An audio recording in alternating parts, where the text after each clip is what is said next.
नमस्कार बच्चों, दिव्या क्लासेस के यूट्यूब चैनल में आपका बहुत बहुत स्वागत है। आज हम पढ़ेंगे 9th क्लास का इतिहास का फर्स्ट चैप्टर, जिसका नाम है फ्रांसीसी क्रांति।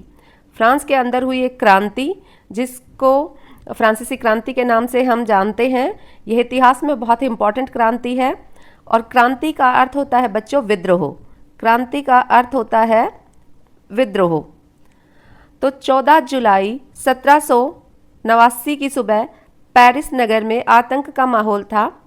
अफवाह थी कि सम्राट ने अपने सेना को भेजा है नागरिकों पर गोलियां चलाने के लिए, लेकिन ऐसा नहीं था, ये सिर्फ अफवाह थी।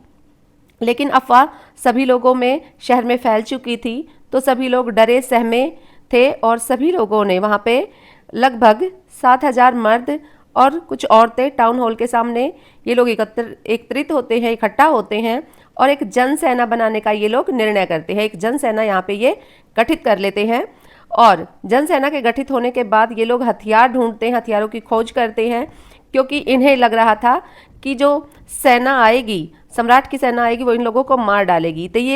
तो ये सभी लोग सेना से अपना बचाव करने के लिए यहाँ पे जन सेना का गठन करते हैं और अब ये हथियार चाहते हैं सैनिकों से लड़ने के लिए। तो ये जो लोग थे, जनसेना जो थी, ये कई सरकारी भवनों में जबरन प्रवेश कर जाती है, ज़बरदस्ती कई सरकारी भवनों में प्रवेश कर जाती है हथियारों की खोज में। लेकिन फिर ये जाते हैं एक बास्तील के किले में जो जेल के रूप में काम करता था और उसको तोड़ डालते हैं। जेल में या बास्तील के किले में कह लीजिए, गोला बारूद था, हथियार थे, इन सभी पर ये कब्जा कर लेते हैं और वहाँ का एक कमांडर था जो इन हथियारों पर कब्जा करने के चक्कर में मारा जाता है। कुछ कैदी थे वहाँ पे, 7 कैदी, जिनको ये लोग छुड़वा देते हैं। ये जो किला था, इससे लोग घृणा करते थे बच्चों, बहुत नफरत करते थे। क्यों करते थे? क्योंकि ये किला सम्राट की निरंकुश शक्तियों का प्रतीक था। सम्राट यहाँ पे अपने जिनको भी ये समझता था कि दोषी हैं किसी भी तरह के, उन सभी को ये कैद कर लेता था और यहाँ जेल में बंद करता था। यहाँ तरह तरह के लोगों को यातनाएं देता था। तो इस किले से लोग घृणा करते थे, नफरत करते थे और अब इस किले को ढहा दिया जाता है, बिल्कुल इसका विनाश कर दिया जाता है और इसके कुछ अवशेष बाजार में उन लोगों को बेच दिए जाते हैं जो इसकी बर्बादी को अपने पास स्मृति चिन्ह के रूप में रखना चाहते थे। इस घटना के बाद कई दिनों तक पेरिस तथा देश के देहाती क्षेत्रों में, देहाती होता है गांव में जो ये झगड़े हो रहे थे, विद्रोह हो रहा था, आंदोलन हो रहे थे, तो गांव को देहाती एरिया बोला जाता है। गांव शहरों में ये सब कुछ चल रहा था, यहाँ पे बहुत सारे संघर्ष चल रहे थे। अधिकांश जो जनता थी फ्रांस की, अधिकांश जनता पाव रोटी महंगी होने के कारण विरोध में उतरी थी। ये जो पाव रोटी है, ये फ्रांस का मुख्य भोजन उस समय पे होता था और इसकी कीमतें लगातार सरकार बढ़ाती जा रही थी। तो इसके विरोध में यहाँ पे काफ़ी जनता इकट्ठी हुई थी। तो चलिए आगे देख लेते हैं। 18वीं सदी के उत्तरार्ध में फ्रांसीसी समाज, तो उस समय में फ्रांसीसी समाज कैसा था? क्रांति हमने देख ली कि भड़क गई है 14 जुलाई 1789 को। अब देखते हैं कि यहाँ का फ्रांसीसी समाज कैसा था। तो सन 1774 में, मैंने यहाँ हाईलाइट कर रखा है, 1774 में बुर्बो राजवंश का लुई 16वां राजगद्दी पर बैठता है, उसको राजा बना दिया जाता है और उसका विवाह ऑस्ट्रिया की राजकुमारी मैरी एनोइनेट से कर दिया जाता है। जब लुई 16वां राजा बनता है तो फ्रांस की हालत बहुत ख़राब थी, राजकोष बिल्कुल खाली था। बहुत लंबे समय से फ्रांस जो है वो युद्धों में चल रहा था, वो बार बार किसी न किसी युद्ध में भाग ले रहा था, जिसके कारण उसके सभी संसाधन नष्ट हो चुके थे। अगर आपसे पूछ लिया जाए कि लुई 16वां कैसा राजा था, तो लुई 16वां एक अकुशल राजा था। ये जनता का शोषण करने वाला राजा था, जनता का शोषण करने वाला, और एक निरंकुश राजा ये था। बिल्कुल भी ये अच्छा या कुशल राजा नहीं था। ये एक अकुशल, जो बिल्कुल अपने राज्य को, अपने देश को सही से नहीं चला पा रहा था और जनता का शोषण कर रहा था। निरंकुश यहाँ पे ये राजा था लुई 16वां। तो जिस समय लुई 16वां फ्रांस की राजगद्दी पर बैठता है, उस समय फ्रांस का जो राजकोष है बिल्कुल खाली था। युद्धों के कारण बार बार जो फ्रांस है वो युद्धों में पार्ट लेता था और जिसके कारण उसके सभी संसाधन जिससे वो पैसा कमा सकता था, ऐसे वित्तीय संसाधन, वित्तीय होता है जहां से हम पैसा कमा सके, वित्तीय संसाधन इनके नष्ट हो चुके थे। फिर राजा थे तो बड़े बड़े महलों में रहते थे। विशाल महल और राज दरबार की शानो शौकत बनाए रखने के लिए भी बहुत फिजूल खर्ची ये लोग करते थे। फ्रांस ने अमेरिका के 13 उपनिवेश, फ्रांस अमेरिका के पास 13 उपनिवेश थे जिन पर ब्रिटेन ने कब्जा कर लिया था और उन्हीं को अमेरिका छुड़वाना चाहता था और फ्रांस ने इस युद्ध में अमेरिका का साथ दिया। इस युद्ध के चलते अब फ्रांस पर और ज़्यादा कर्ज जुड़ गया था। यहाँ की जो करेंसी थी फ्रांस की उसको लिरवे कहा जाता है बच्चों। अब फ्रांस पर और ज़्यादा कर्जा चढ़ चुका था। फ्रांसीसी कर्जदाता जो हैं, जो कर्ज राजा को देते थे, वो अब 10% ब्याज की मांग करने लगे थे। कर्ज इतना ज़्यादा फ्रांस के ऊपर हो गया था। फ्रांसीसी सरकार अपने बजट का बहुत बड़ा हिस्सा, अपने बजट का, अपनी जो आमदनी थी उसका बहुत बड़ा हिस्सा ये लोग कर्ज चुकाने में खर्च कर देते थे। कर्ज चुकाने के लिए लोग मजबूर थे। नियमित खर्चों जैसे सेना का रख रखाव, राज दरबार, सरकारी कार्यालयों, विश्वविद्यालयों, इन सब को चलाने के लिए भी काफ़ी पैसा खर्च होता था। तो यहाँ पे जो फ्रांस है वो बहुत ज़्यादा कर्ज में डूब चुका था। अब फ्रांसीसी सरकार करों में वृद्धि के लिए बाध्य हो गई थी। अब फ्रांस की जो सरकार है, फ्रांस का जो राजा है, वो मजबूर था कि अब वो करों को बढ़ाएगा, क्योंकि इतना ज़्यादा कर्ज फ्रांस के ऊपर हो गया था। तो अब वो बाध्य हो गया, मजबूर हो गया कि उसको अब कर जो है लोगों पर, टैक्स जो है लोगों पर वो बढ़ाना होगा, लोगों पर टैक्स ज़्यादा से ज़्यादा उसको वसूल करना होगा जिससे वो इस कर्ज को उतार पाए। तो पहले देखते हैं कि यहाँ का समाज कैसा था। अभी हमने देखा कि राजा कैसा था, उसका जो वो कार्यक्रम कार्य जैसे करता था। अभी हमने देखा कि यहाँ का राजा कैसा था, कैसे वो कार्य कर रहा था। तो अभी हम देखते हैं कि फ्रांस का जो समाज है वो कैसा था। तो फ्रांसीसी समाज बच्चों 3 स्टेट में बटा हुआ था। 3 स्टेट में ये फ्रांसीसी समाज बटा हुआ था। इसमें पहली स्टेट थी पादरी वर्ग, दूसरी थी कुलीन वर्ग और तीसरी थी जनसाधारण, जिसमें सभी आम लोग यहाँ पे रहते थे। प्रथम स्टेट में पादरी वर्ग जो चर्च वगैरह की पूजा पाठ करते थे वो लोग होते हैं। कुलीन वर्ग जिसमें राजा के रिश्तेदार, उसके साथ काम करने वाले बड़े बड़े पदों पर जो व्यक्ति थे वो सब कुलीन वर्ग में आते थे। और तृतीय स्टेट में आते थे बच्चों बड़े व्यवसायी, व्यापारी, अदालतों में काम करने वाले, वकील, किसान, कारीगर, छोटे किसान, भूमिहीन, मजदूर, नौकर, ये सभी तृतीय स्टेट में आते थे। इन सबको जनसाधारण कहा जाता था। ये जनसाधारण, तीसरी स्टेट जो थी वो जनसाधारण लोगों की स्टेट थी। ये समाज जो फ्रांस का समाज है ये प्राचीन राजतंत्र से ही, यानी कि पुराने समय से ही ये ऐसे वर्गों में विभाजित था, प्रथम स्टेट, द्वितीय स्टेट और तृतीय स्टेट। तो ये पुरानी परंपरा फ्रांस के अंदर थी। पूरी आबादी में लगभग 90% किसान थे। पूरी आबादी में लगभग 90% किसान थे, जिसमें 60% जमीन पर कुलीन, चर्च और तीसरी स्टेट के जो अमीर लोग थे उनका अधिकार था 60% भूमि पर। प्रथम 2 स्टेट कुलीन वर्ग और पादरी वर्ग, इन लोगों को फ्रांस के अंदर कुछ विशेष अधिकार प्राप्त थे। इनको ये अधिकार जन्म से ही प्राप्त थे बच्चों। इन्हें कहा गया है विशेष अधिकार। जो पादरी वर्ग था उसको भी विशेष अधिकार प्राप्त थे और कुलीन वर्ग को भी विशेष अधिकार प्राप्त थे। कुलीन वर्ग को सामंती विशेष अधिकार प्राप्त थे। राजा होता था और राजा अपने किसी मंत्री को 10 से 12 गांव दे देता था और उसमें वो जो मंत्री था वो उसमें खेती करवाता था किसानों से, और उसकी जो आमदनी होती थी, पैसा जो वहाँ से आता था, उसमें से कुछ प्रतिशत जो सामंत है वो अपने पास रखता था, बाकी वो कर के रूप में राजा को दे देता था। तो इन्हें कहा जाता है सामंती विशेष अधिकार। तो ये भी कुलीनों के पास थे और ये जो अधिकार, विशेष अधिकार इन लोगों को मिले हैं, पादरी और कुलीन वर्ग को, ये जन्म के आधार पर मिले थे। कुलीन वर्ग में पैदा होने वाला हर एक इंसान, हर एक व्यक्ति, उस सभी को ये विशेष अधिकार मिलेंगे। कुलीन वर्ग में पैदा होने वाला उसको भी ये सभी अधिकार मिलेंगे। तो ये जन्म के आधार पर विशेष अधिकार यहाँ पे थे। ये बहुत बड़ा कारण था जिसने इस क्रांति में योगदान दिया। यहाँ का जो समाज था उसमें बहुत असमानता थी, ये असमानता भी एक कारण बनी इस क्रांति की।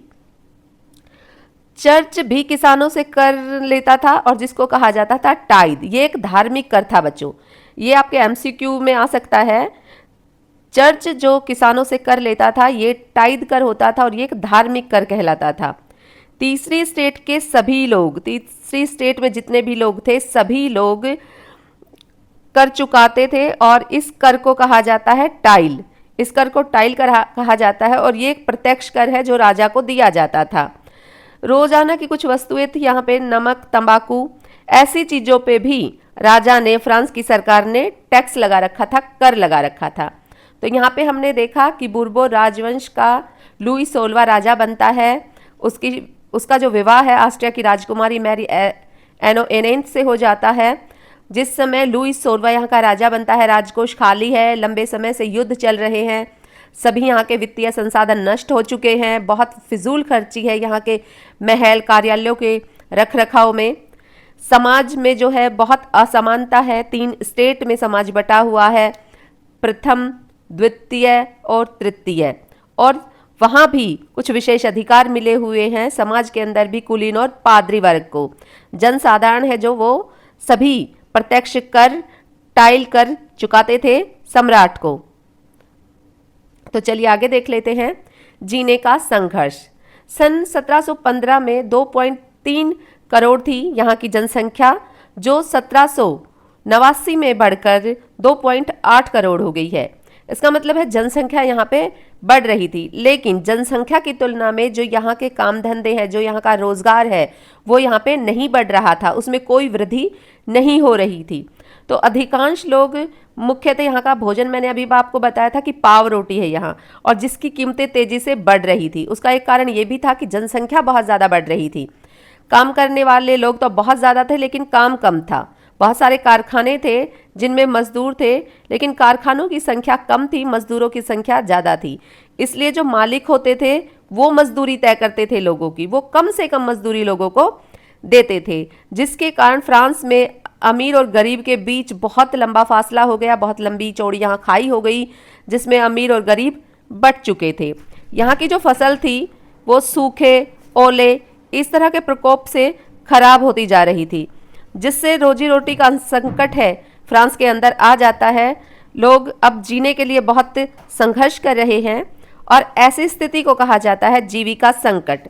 ऐसी स्थिति को कहा जाता है बच्चों जीविका संकट, जब जीने के छोटे से छोटे साधन भी खत्म होने की कगार पे आ जाएं, तो ऐसी स्थिति जीविका संकट कहलाती है। उभरते मध्यम वर्ग ने विशेष अधिकारों के अंत की कल्पना की। तो देखिए आगे देखते हैं कि कौन सा मध्यम वर्ग उभरा फ्रांस के अंदर और क्या विशेष अधिकारों का यहाँ पे अंत होता है। 18वीं सदी में एक नए सामाजिक समूह का उदय हुआ जिसे मध्यम वर्ग कहा जाता है। ये मध्यम वर्ग जो है वो समुद्री व्यापार करता था और ऊनी तथा रेशमी वस्त्रों का उत्पादन करते थे ये लोग और उनका निर्यात करते थे। फ्रांस के अंदर जो समृद्ध अमीर लोग हैं उनको ये बेचते थे, वो इनसे ये सब ऊनी और रेशमी वस्त्र खरीदते थे। तो तीसरी स्टेट के कुछ सौदागर, कुछ प्रशासनिक सेवा करने वाले जो राजा के लिए काम करते थे, प्रशासनिक सेवा में कार्यरत थे, कुछ वकील, तो ऐसे पढ़े लिखे लोग एक समूह बनाते हैं, एक वर्ग यहाँ पे बनता है जिसको कहा गया मध्यम वर्ग। पढ़े लिखे शिक्षित जो तीसरी स्टेट के लोग थे उनको कहा गया मध्यम वर्ग।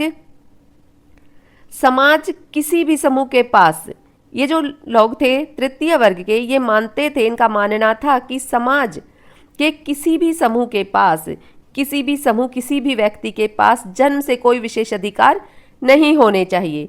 समाज में जो लोगों की हैसियत होनी चाहिए किसी भी समूह की, किसी भी व्यक्ति की, वो उसकी योग्यता के आधार पर होनी चाहिए, ना कि जन्म के आधार पर कि वो कुलीन है तो उसको विशेष अधिकार दिए जाएंगे, तृतीय स्टेट का है तो उसको कोई अधिकार नहीं दिए जाएंगे। तो ऐसा नहीं होना चाहिए। ये जो मध्यम वर्ग फ्रांस के अंदर उभरा था इसके ये विचार थे। जॉन लॉक और जो जोक रूसो जैसे दार्शनिकों ने भी यही विचार प्रस्तुत किए। ये बहुत बड़े विद्वान थे, जॉन लॉक और जो जोक रूसो, बहुत विद्वान थे, ये यहाँ के साहित्यकार विद्वान थे, तो इनके भी यही विचार थे। लॉक ने राजा की देवीय और निरंकुश अधिकारों के सिद्धांत का खंडन किया। लोग जो यहाँ के विद्वान विचारक थे वो मानते थे कि राजा कोई देवीय शक्ति नहीं है, कोई देवता का ये अवतार नहीं होता, इसको जितने भी अधिकार मिले हैं, निरंकुश जो अधिकार ये अपने पास रखता है, ये सब नहीं होना चाहिए। इन अधिकारों पर जितनी भी राजा के अंदर शक्तियाँ होती है, इन पर भी अंकुश लगा होना चाहिए कानून के द्वारा। तो यहाँ के ये विद्वान थे, इनके यही विचार थे। लॉक के भी यही विचार थे और रूसो के भी यही विचार थे। वो भी इन्हीं विचारों को जनता में बांटते थे। ये इनका मानना था कि सरकार के अंदर विधायिका, कार्यपालिका और न्यायपालिका, इनमें सत्ता का विभाजन हो। अकेले जो राजा है, राजा को ही सभी शक्तियां ना दी जाएं।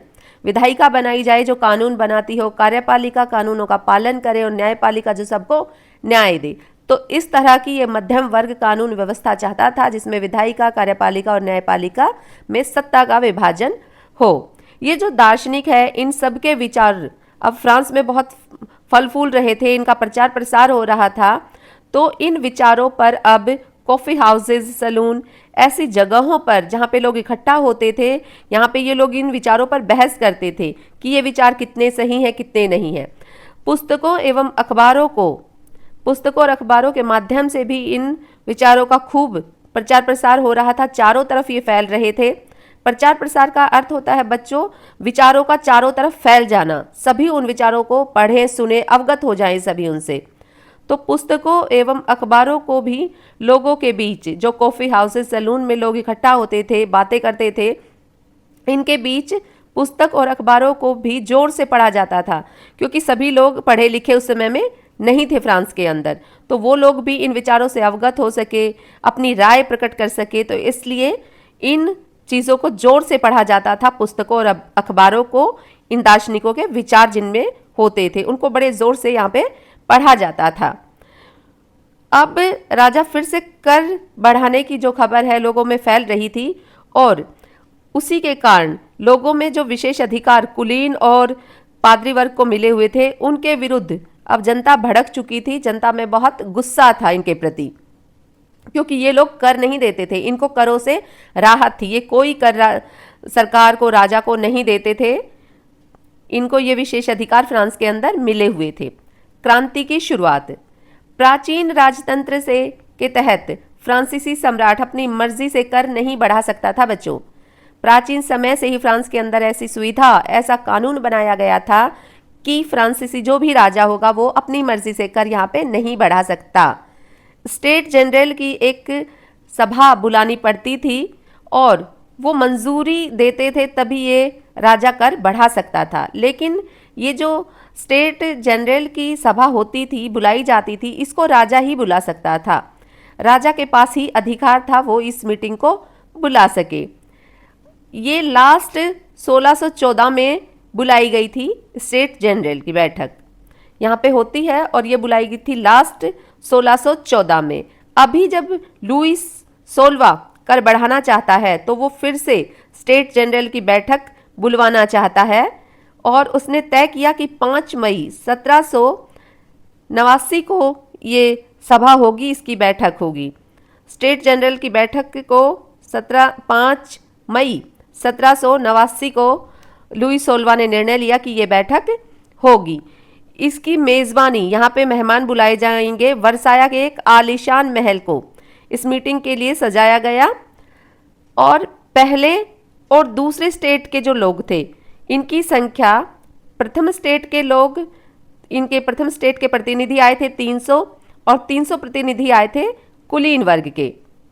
तीसरी स्टेट के 600 प्रतिनिधि इस सभा में भाग लेने के लिए आए थे, जिनकी संख्या दोनों स्टेट के प्रतिनिधियों से ज़्यादा थी, क्योंकि तृतीय वर्ग में लोग भी ज़्यादा थे, जनसाधारण लोग ज़्यादा थे।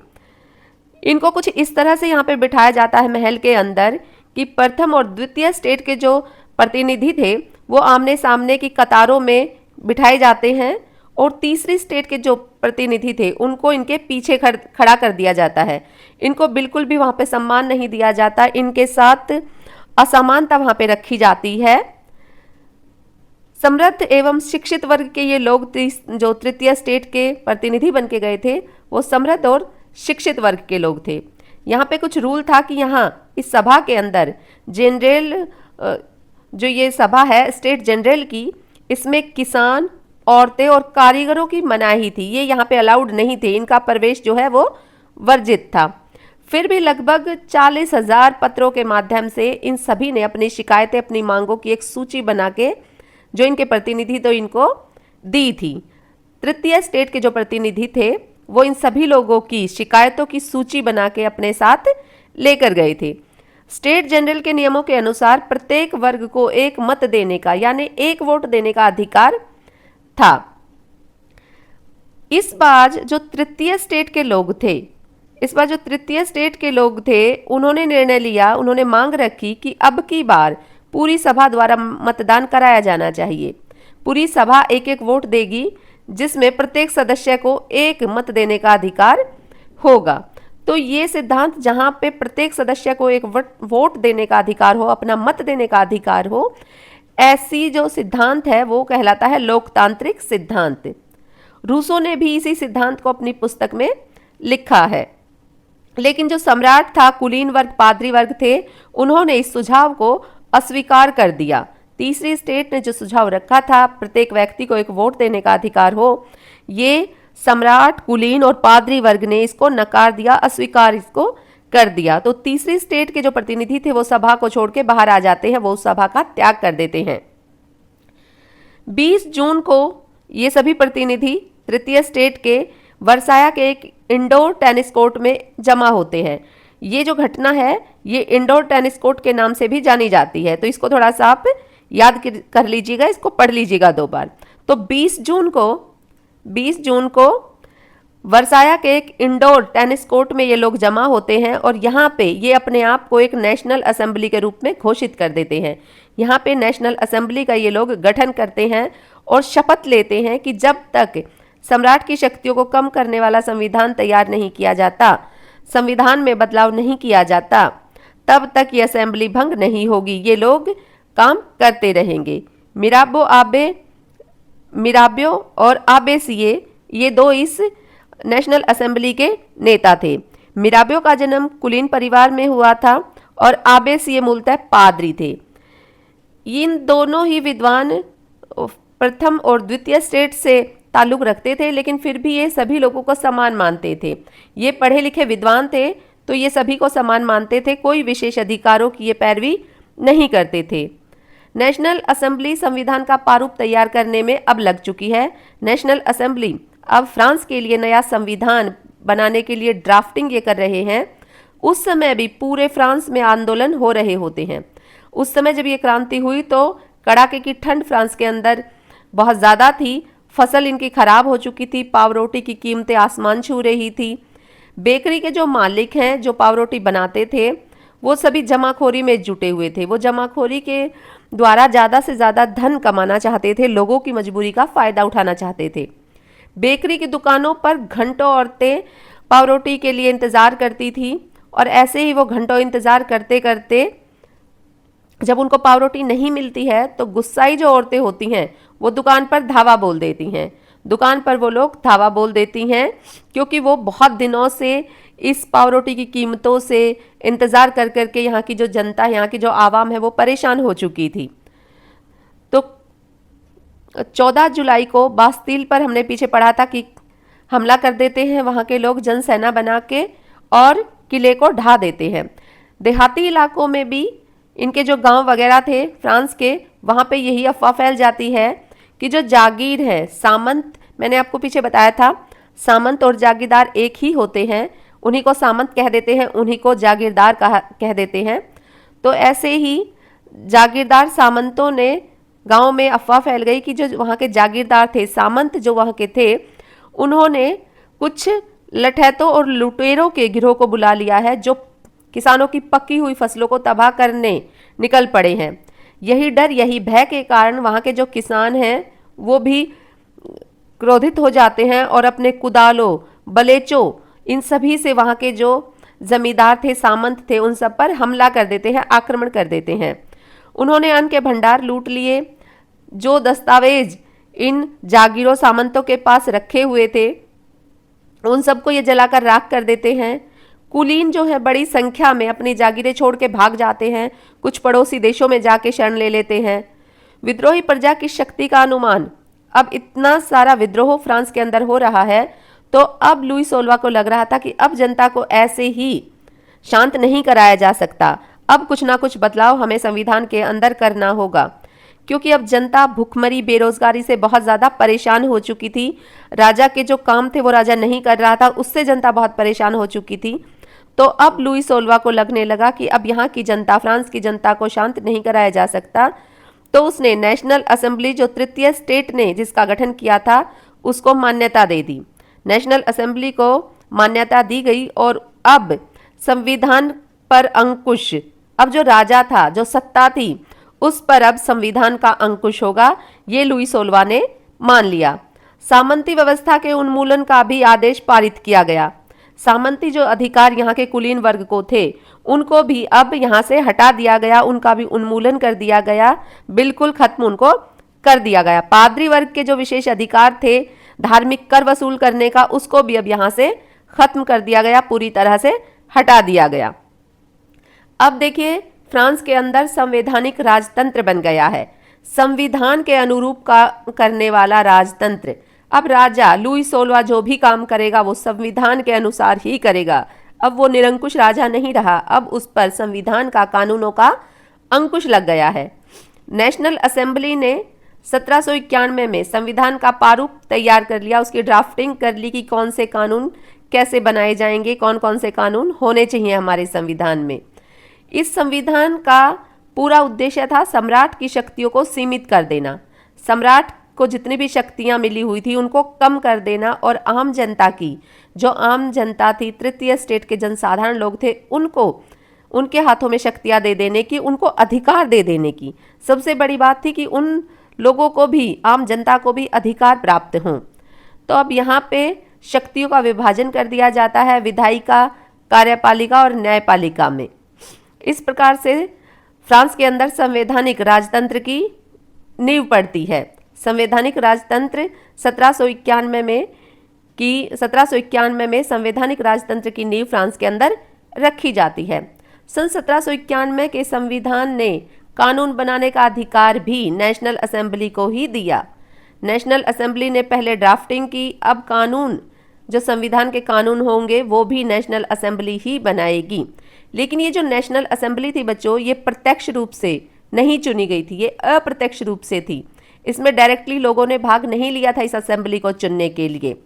यहाँ सबसे पहले नागरिकों के एक निर्वाचक समूह का चुनाव करते थे, फिर असेंबली के सदस्यों को चुनते थे, लेकिन सभी नागरिकों को मतदान का अधिकार यहाँ पे नहीं था। केवल ऐसे ही पुरुष वोट दे सकते थे जिनकी उम्र 25 वर्ष हो और जो कम से कम 3 दिन की मजदूरी के बराबर, कम से कम 3 दिन की मजदूरी के बराबर वो राजा को, सरकार को टैक्स देते हों। ऐसे लोग ही यहाँ पे मतदान कर पाएंगे। शेष पुरुष और सभी महिलाएं, इनको निष्क्रिय नागरिक के रूप में यहाँ पे रखा गया। इन्हें वोट देने का अधिकार फ्रांस के अंदर नहीं दिया गया 1791 के संविधान के अनुसार।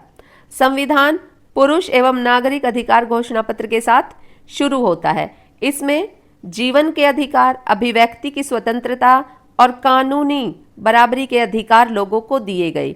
ये सभी अधिकार संविधान ने, जो फ्रांस के अंदर 1791 का संविधान बना, पहला संविधान फ्रांस के अंदर लागू होता है 1791 में, उसमें लोगों को ये अधिकार दिए गए।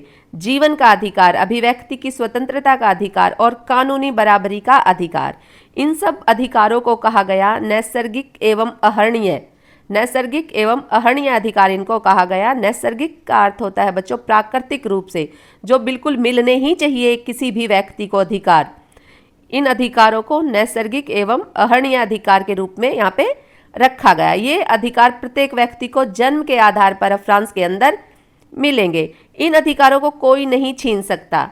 राजा का कर्तव्य है कि वो इन अधिकारों की रक्षा करे। चलिए आगे देख लेते हैं। फ्रांस में राजतंत्र का उन्मूलन और गणतंत्र की स्थापना। फ्रांस में अब राजतंत्र बिल्कुल खत्म कर दिया जाएगा और गणतंत्र की यहाँ पे स्थापना होगी। इस पैराग्राफ में हम ये पढ़ेंगे। लुई 16वां ने संविधान पर हस्ताक्षर कर दिए, परंतु फिर भी वो कहीं ना कहीं चाहता था कि ये जो विद्रोह फ्रांस के अंदर हो रहा है इसको दबाया जाए, और इसी को दबाने के लिए वो अपने पड़ोसी जो उसके देश थे उनसे इसकी गुप्त बातचीत, गुप्त वार्ता चल रही थी, और इनके जो पड़ोसी थे वो भी इन घटनाओं से चिंतित थे। तो इन शासकों ने फ्रांस के अंदर अपनी सेना भेजने की योजना बना ली। ये जो प्रुसा और ऑस्ट्रिया थे, इन लोगों ने लुई 16वां के मदद करने की सोची और इन्होंने अपनी सेना यहाँ फ्रांस के अंदर भेजने का योजना बनाई। लेकिन तब तक ये योजना बनती और ये सेना फ्रांस के अंदर आती। अप्रैल 1792 में नेशनल असेंबली ने प्रुसा और ऑस्ट्रिया के विरुद्ध युद्ध की घोषणा का जो प्रस्ताव है वो पारित कर दिया। अब सेना का गठन यहाँ पे होने लगा, बहुत बड़ी सेना यहाँ पे बनाई जाने लगी प्रुसा और ऑस्ट्रिया से युद्ध करने के लिए। तो इसमें हजारों स्वयंसेवी सेना में भर्ती होने के लिए जमा होने लगे। इस युद्ध को यूरोपीय राजाओं कुलीनों के विरुद्ध जनता की जंग के रूप में लिया।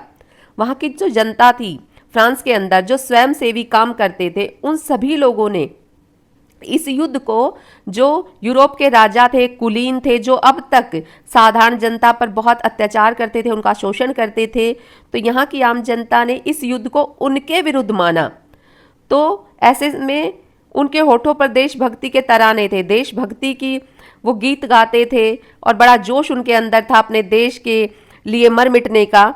तो ऐसे समय में वहाँ का एक गाना मार्सिल्ले जिसको कहा गया है, पेरिस से कूच करते हुए सैनिकों ने यहाँ पे गाया था और इसको मार्सिल्ले गीत कहा गया। अब ये फ्रांस का राष्ट्रगान है, अब ये फ्रांस का राष्ट्रगान है। युद्धों में जनता को भारी क्षति और आर्थिक कठिनाइयां झेलनी पड़ी। कहीं भी युद्ध हो, किसी भी देश में हो बच्चों, तो युद्ध जो होते हैं वो बहुत भारी नुकसान उस देश का करते हैं, उस देश के लोगों का करते हैं। आर्थिक कठिनाइयां वहाँ पे बहुत ज़्यादा हो जाती है, पैसे की तंगी हो जाती है, जो भी संसाधन उनके कमाने के होते हैं, आर्थिक मजबूती के होते हैं, वो खत्म हो जाते हैं।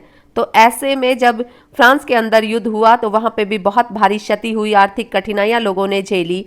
पुरुष आदमी जो हैं वो सभी बॉर्डर पर चले गए। सभी मोर्चे पर चले जाने के बाद घर परिवार की जो जिम्मेदारी होती है, घर परिवार को संभालने की, रोजी रोटी कमाने की, वो सभी जिम्मेदारी औरतों के कंधों पर आ पड़ी फ्रांस के अंदर।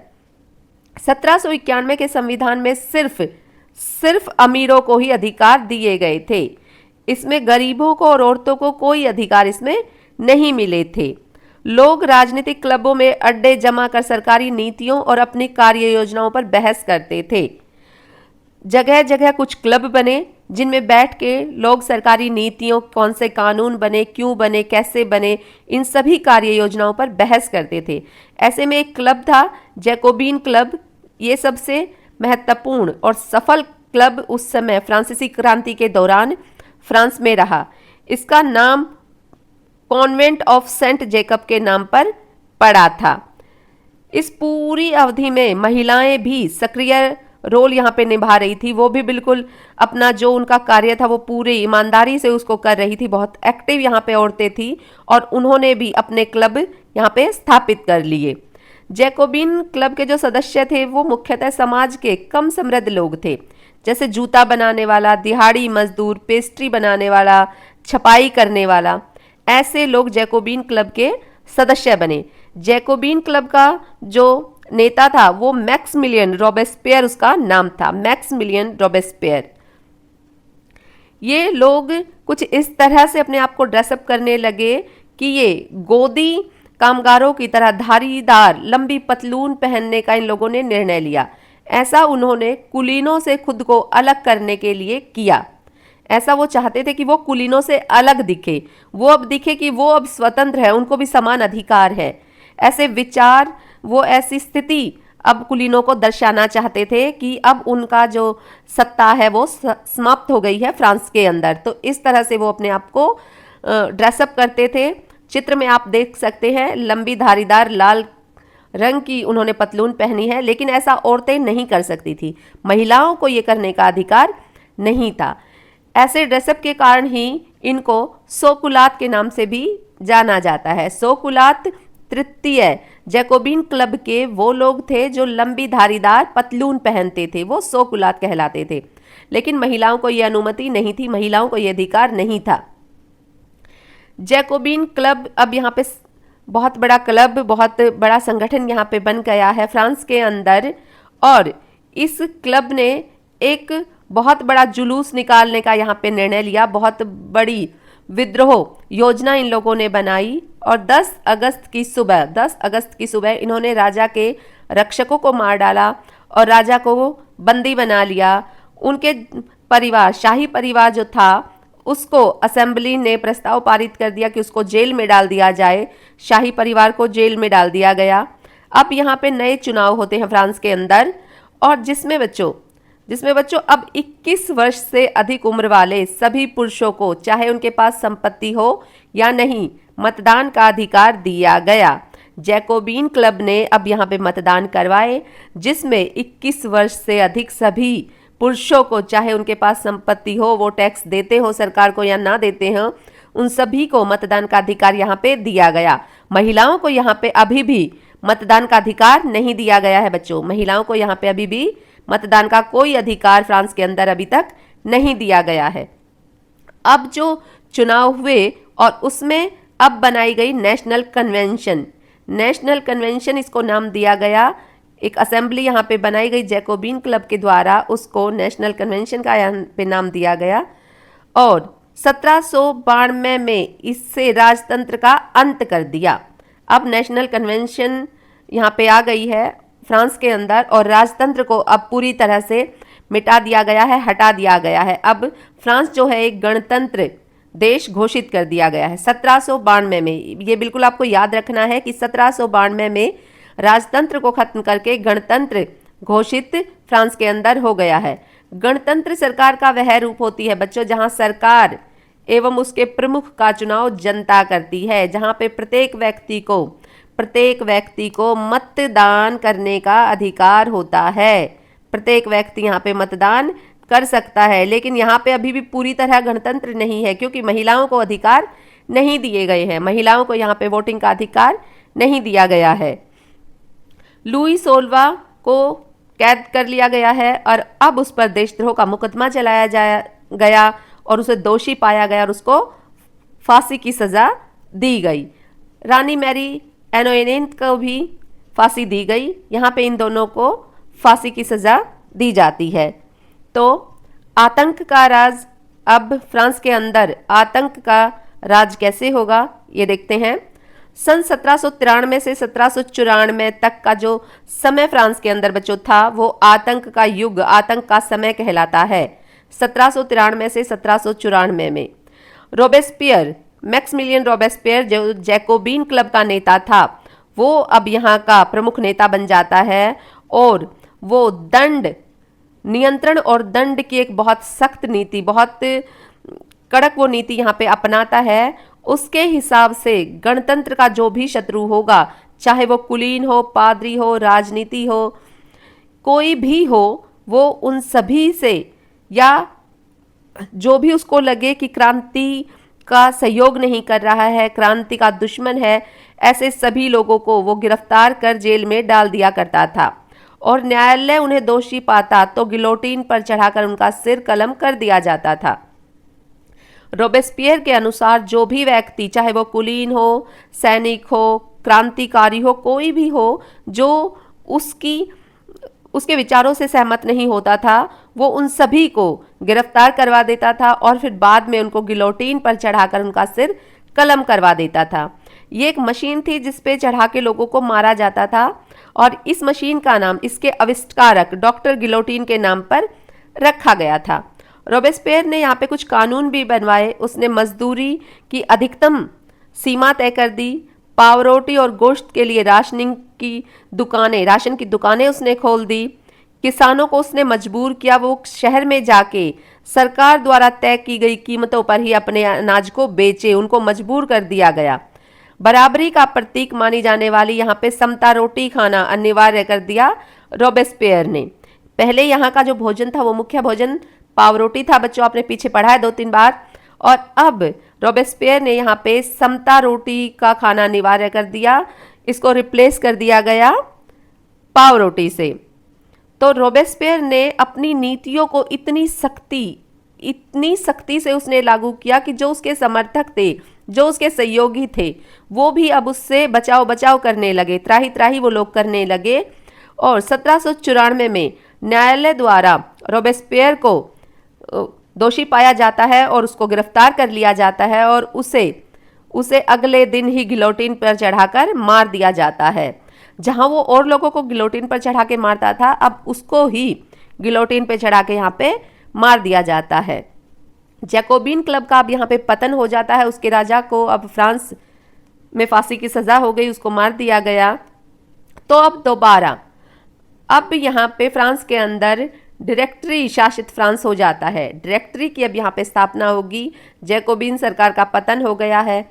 मध्यम वर्ग के संपन्न तबके के पास अब जो मध्यम वर्ग था, तृतीय स्टेट का जो मध्यम वर्ग था, उनके हाथों में अब सत्ता यहाँ पे आ जाती है फ्रांस के अंदर। और संविधान के तहत संपत्तिहीन तबके को मताधिकार से वंचित फिर से कर दिया जाता है। अब संविधान के अंदर ऐसा बदलाव किया जाता है कि जिनके पास संपत्ति नहीं है, जो कर नहीं देता उसको वोटिंग का अधिकार अब फिर से फ्रांस के अंदर नहीं मिलेगा। जो कर देगा वही फ्रांस के अंदर वोट देगा। तो विधान परिषदों का यहाँ पे प्रावधान किया गया। इन परिषदों में 5 सदस्यों वाली कार्यपालिका काम करेगी। जो यहाँ पे परिषद बनाई गई उनमें 5 सदस्य होंगे। लेकिन ये जो डायरेक्टरी का गठबंधन यहाँ पे हुआ, नेशनल डायरेक्टरी यहाँ पे बनाई गई, इसके जो नेता थे, इसके जो प्रतिनिधि थे, उनकी आपस में बनती नहीं थी। वो आपस में झगड़ते रहते थे, उनमें बिल्कुल सहमति नहीं थी, जिसके कारण यहाँ की राजनीति में अस्थिरता बनी हुई थी। सरकार बिल्कुल अच्छे से काम नहीं कर रही थी, घूसखोरी यहाँ पे बहुत ज़्यादा थी, डायरेक्टरी के लोगों पर शोषण के आरोप लगते थे। तो ऐसे में एक सैनिक तानाशाह जिसका नाम था नेपोलियन बोनापार्ट, अब उसके उदय का यहाँ पे रास्ता खुल जाता है, उसके उदय का मार्ग अब यहाँ पे खुल जाता है। डायरेक्टरी में इतना शोषण था, इतना यहाँ पे भ्रष्टाचार था कि अब एक सैनिक नेपोलियन बोनापार्ट यहाँ पे फ्रांस का राजा बन बैठता है। स्वतंत्रता, विधि के सम्मत, कानून के समक्ष, कानून के सामने समानता और बंधुत्व, भाईचारे के जो आदर्श थे फ्रांसीसी क्रांति के, वो अभी भी लोगों को प्रेरणा देते हैं, अभी भी वो उनके आदर्श बने हुए हैं। महिलाएं शुरू से ही फ्रांसीसी समाज में इतने अहम भूमिका उन्होंने निभाई है, लेकिन उनके जीवन में कोई सुधार यहाँ पे नहीं किया गया है। सरकार, अभी जो क्रांतिकारी सरकारें बनी, उन्होंने भी उनका जीवन सुधारने के लिए कोई ठोस कदम यहाँ पे नहीं उठाए हैं। तीसरे स्टेट की जो अधिकांश महिलाएं हैं,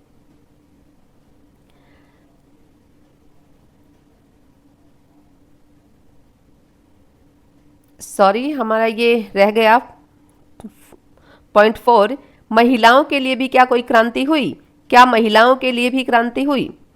तो महिलाएं शुरू से ही फ्रांसीसी समाज में इतने अहम परिवर्तन लाने में सक्रिय उन्होंने भूमिका निभाई है, बहुत एक्टिव वो रही हैं इस क्रांति के दौरान। फिर भी जो क्रांतिकारी सरकारें थी, उन्होंने उनका जीवन सुधारने के कोई ठोस कदम यहाँ पे नहीं उठाए। तीसरी स्टेट की जो अधिकांश महिलाएं हैं, उनका जीवन निर्वाह के लिए वो काम करती थी, वो अपना जीवन जीने के लिए, अपने जीवन का निर्वाह करने के लिए वो काम करती थी। सिलाई बुनाई, कपड़ों की धुलाई, बाजारों में फूल सब्जियां बेचना, संपन्न घरों में वो घरेलू काम, झाड़ू पोछा वो करती थी। तो इन जो औरतों की, इन महिलाओं की जीवन में कोई सुधार क्रांतिकारी सरकारों ने नहीं किया।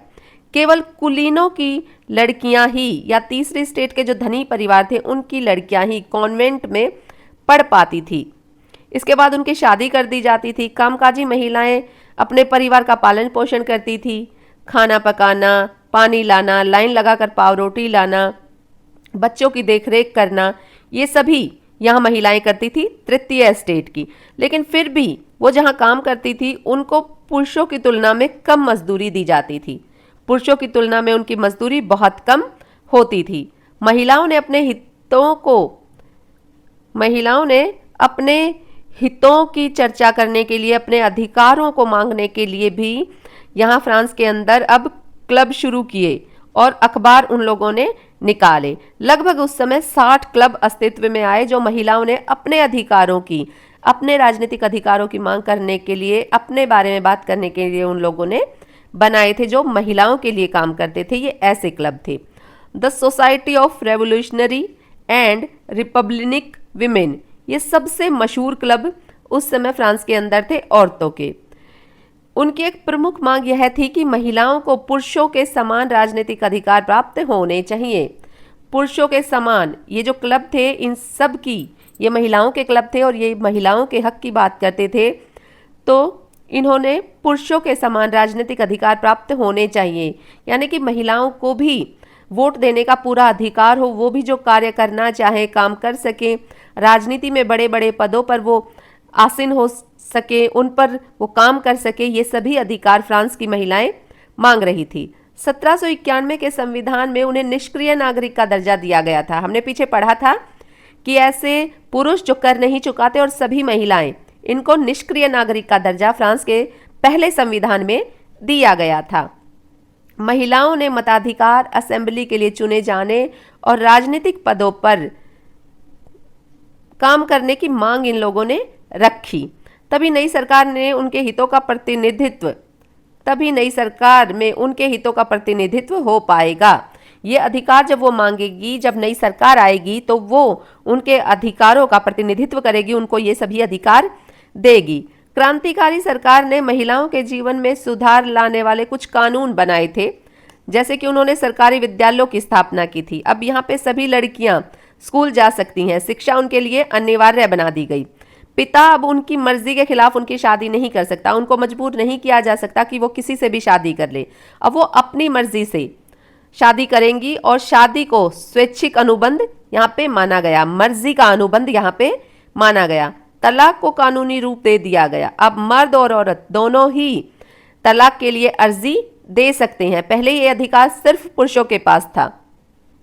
महिलाएं भी अब किसी भी व्यवसाय के लिए प्रशिक्षण ले सकती हैं, ट्रेनिंग वो ले सकती हैं, वो कलाकार बन सकती हैं, व्यवसाय चला सकती हैं। अब अपनी मर्जी से वो ये कार्य कर सकती हैं। ये बदलाव इस जो ये क्रांतिकारी सरकार आई यहाँ पे डायरेक्टरी की, उन्होंने ये सुधार महिलाओं के लिए किए। फिर भी राजनीतिक अधिकारों के लिए महिलाओं का जो संघर्ष है वो अभी खत्म नहीं हुआ था।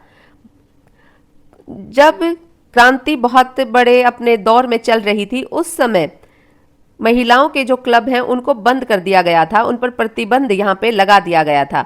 जानी मानी महिलाएं थी जो काम कर रही थी उस समय क्रांतिकारियों के साथ मिल गए, उनको जब वो अपने अधिकार मांग रही थी उनको भी यहाँ पे फांसी पर चढ़ा दिया गया था।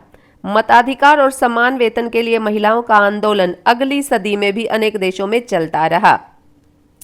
महिलाओं के लिए आंदोलन सभी देशों में अलग अलग समय पर चलते रहे और महिलाओं को समान वेतन और समान, ना तो उनको सैलरी दी जाती थी और ना ही उनको राजनीतिक अधिकार प्राप्त थे। 1946 में फ्रांस की महिलाओं ने मताधिकार हासिल किया। 1946 में ये अधिकार जो है फ्रांस की महिलाओं को मिला।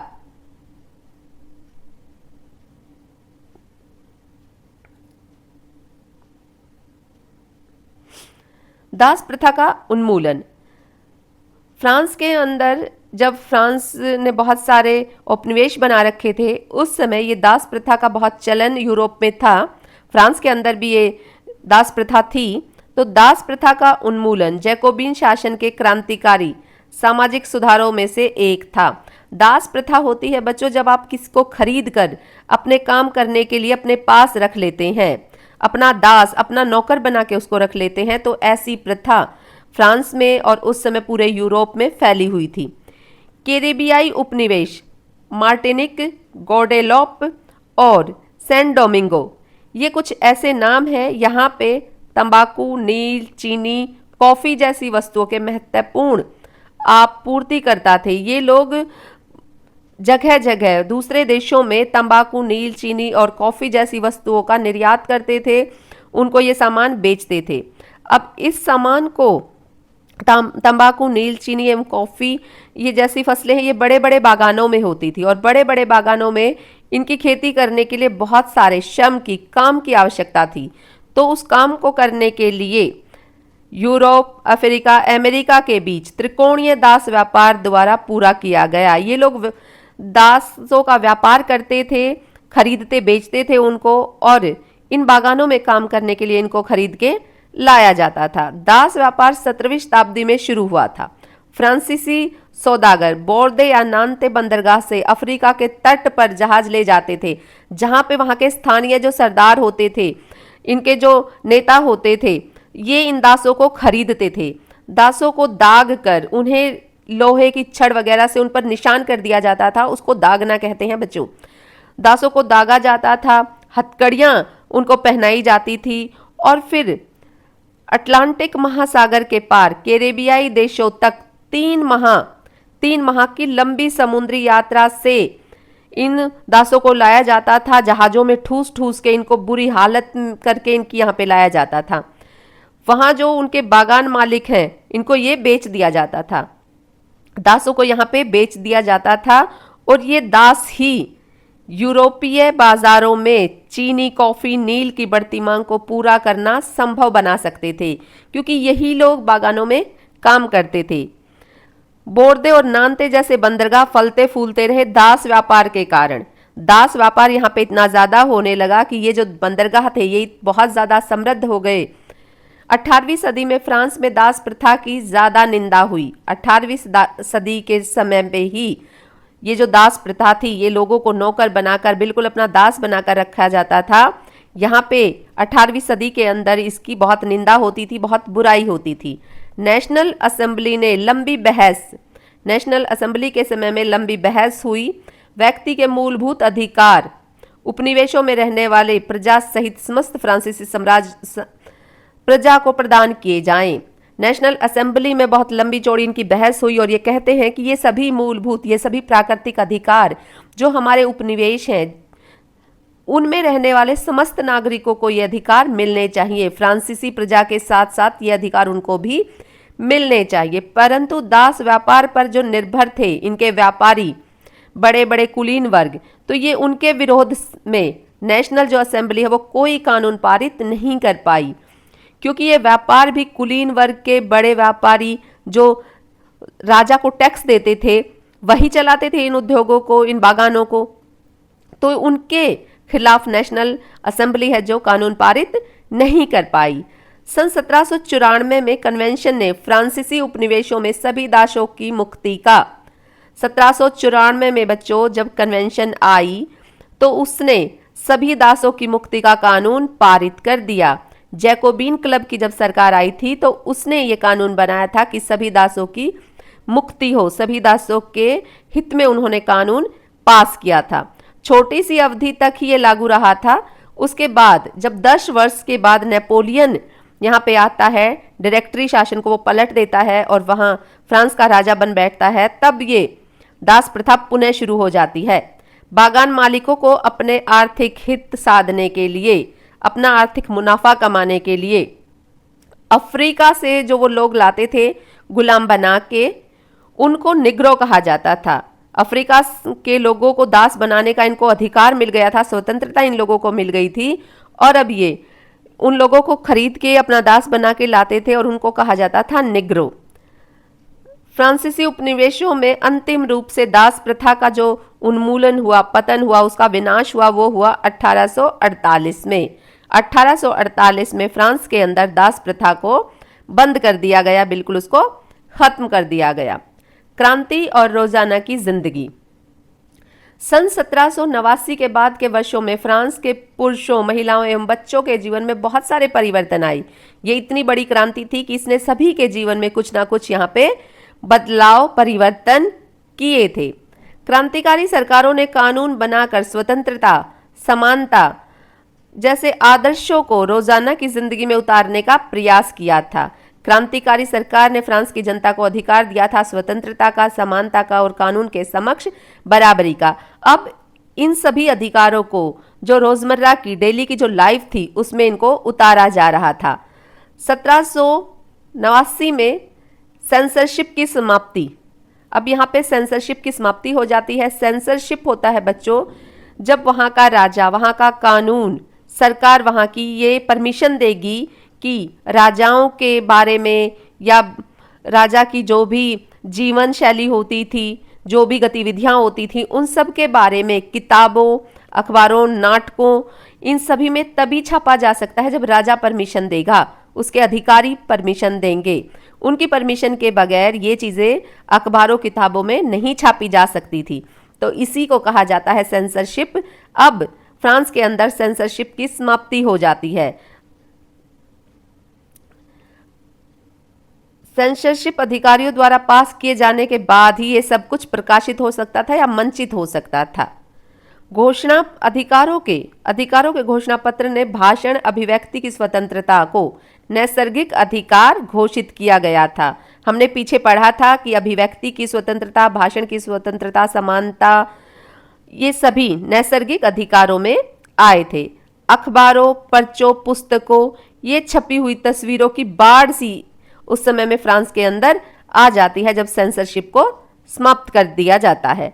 प्रेस की स्वतंत्रता का मतलब यह था कि किसी भी घटना पर परस्पर विरोधी विचार भी व्यक्त किए जा सकते हैं। हम एक दूसरे के विचारों से जब सहमत नहीं होते तो ऐसे विचार भी अब अखबारों में, किताबों में छापे जा सकते हैं। उनकी पूरी आज़ादी फ्रांस की प्रेस को मिल गई थी। नाटक, संगीत, उत्सवी जुलूसों में असंख्य लोग, बहुत बड़ी मात्रा में लोग इकट्ठा होते थे। स्वतंत्रता और न्याय